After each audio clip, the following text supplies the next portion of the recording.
बादशाह अशोका ने हजारों लोगों का कत्ल किया। बोलो आरएसएस वालों, अशोका के बारे में तुम्हारी राय क्या है? पुष्यमित्रा ने बुद्धों की मंदिरों को तोड़ा, इसकी बात क्यों नहीं करते बीजेपी और संघ परिवार के लोग? मगर बोलेंगे नहीं, ताजमहल के नीचे जाकर देखेंगे। तो क्या मैं भी खड़े होकर कह दूं कि देश के प्रधानमंत्री मोदी जिस घर में रहे थे उसके नीचे भी मस्जिद है, खोदी जाए?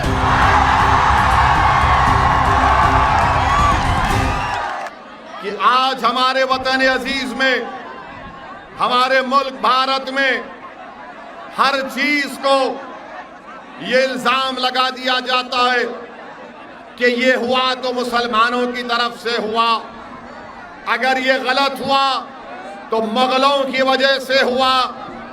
हम उनको बताना चाह रहे हैं, बीजेपी और आरएसएस के लोगों को, मैं सूरत की सरजमीन से देश के प्रधानमंत्री नरेंद्र मोदी को पैगाम देना चाहता हूं और ये बात साफ और वाज़े तौर पर कहना चाहता हूं कि कहा जाता है कि मुगलों की बात करते हैं। अरे भारत का मुसलमानों का मुगलों से कोई ताल्लुक नहीं है, याद रखो। हमारा ताल्लुक उन लोगों से है जो अहले दिल थे, सूफी थे, जिन्होंने इस्लाम को भारत को लाया।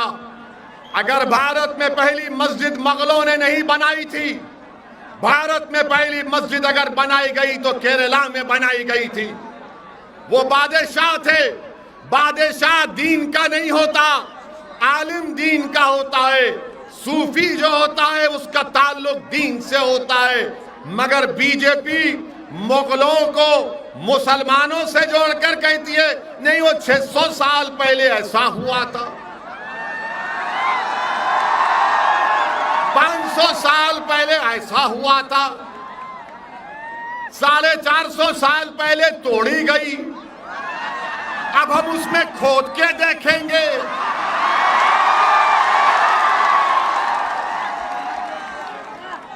आप बताइए, भारत की तारीख क्या मुगलों से शुरू होती है? भारत, ये जो भारत बना, अगर कोई संगी आपसे कहेगा, कोई अगर मुसलमानों का दुश्मन आपसे कहेगा कि आज मुगलों की वजह से ऐसा हो रहा, तो उनसे पूछना भारत कैसे बना? 50,000 साल पहले अफ्रीका से लोग भारत को आए थे। कितने साल पहले? 50,000 साल पहले। 40,000 साल पहले ईरान से किसान आए थे। 30,000 साल पहले स्टीप से लोग आए थे, स्टेप से लोग आए थे। इसके बाद लोग आते गए तो भारत बना। मगर बीजेपी को अगर कोई नजर नहीं आता, खाली मुगल नजर आता है इनको। अब आप बताइए कि क्या बादशाह अशोका ने लोगों का कत्ल नहीं किया? बादशाह अशोका ने हजारों लोगों का कत्ल किया। बोलो आरएसएस वालों, अशोका के बारे में तुम्हारी राय क्या है?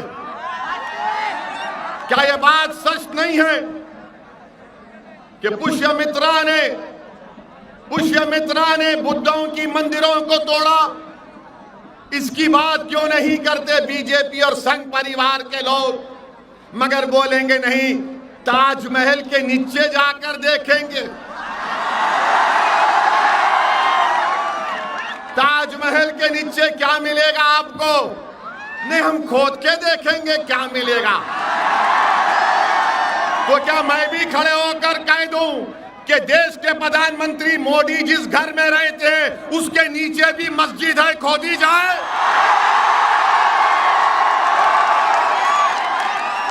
अगर तुम्हारी आस्था है तो मेरी आस्था नहीं है।